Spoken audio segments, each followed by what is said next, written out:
So House Minority Whip Steve Scalise joins me now. 5 years ago, in broad daylight, he was shot while participating in the congressional baseball game. Happily, he is much better and participating in the game that's coming up this week. Congressman, always good to see you. Thank you very much for joining me today. What goes through your mind as you look at what happened to Lee Zeldin and you think about the fact that, you know, within hours after a potential attempted assault, that man is free?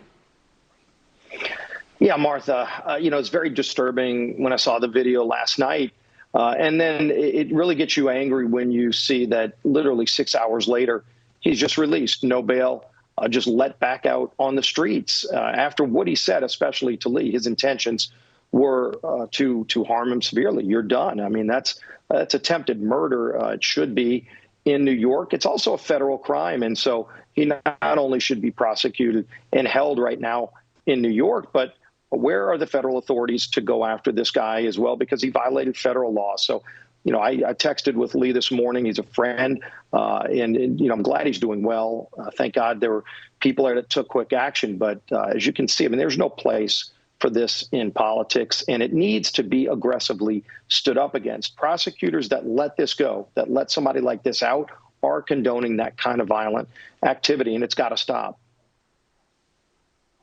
I want to ask you about a couple of other things that have cropped up on Capitol Hill on your side, on the House side, with regard to Speaker Nancy Pelosi. And there's a piece out today by Miranda Devine in the New York Post, and it details the stock purchase of NVIDIA stock, which is a chip stock, $1 to $3 million worth of NVIDIA stock that was purchased, believed to have been purchased by Nancy Pelosi's husband, while at the same time there's an enormous bill going through Congress to subsidize and give federal funding to chip companies to ramp up U.S. production. Aren't there rules against that kind of thing? Because at the very least, it would appear to be a conflict of interest, or appearance of a conflict of interest. Yeah, Martha, insider trading is already illegal, and it's concerning when you see something like that. Like, I have real concerns about this CHIP Act because it's going to be over $100 and maybe $50 billion in borrowed money, plus a number of other concerns. We need to bring chip manufacturing back to this country. But do you need to do it at the cost of adding $150 billion in debt with things that have nothing to do with it? And then you see on top of it, I mean, if somebody's out as an insider trying to profit from it, again, that's already illegal. It surely ought to be looked into. But shouldn't there be, what are the rules that apply to this? Because it's very difficult to prove insider trading. And I'm not accusing anyone of insider trading. But, you would think that the rules in Congress would be that if you are overseeing legislation with regard to an industry, that your family funds shouldn't go anywhere near that during that period. Are there any rules that forbid that?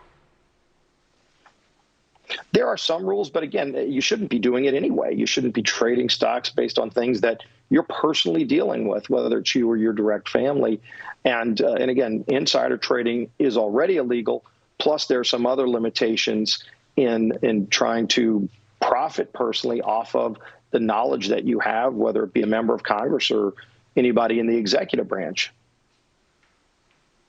So Nancy Pelosi also wants to go to Taiwan, and there's been a very strong statement from the Chinese government about how they would perceive that as against the one China policy. What's your take on that, Congressman?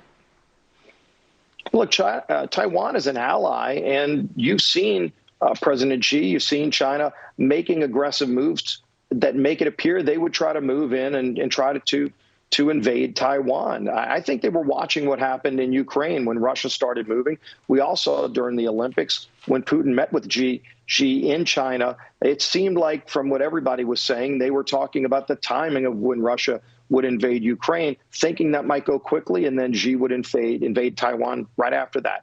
We need to be helping Taiwan with surface to air, with the ability to defend themselves, just like we should have done before the Russian invasion with Ukraine. Let's learn from that mistake.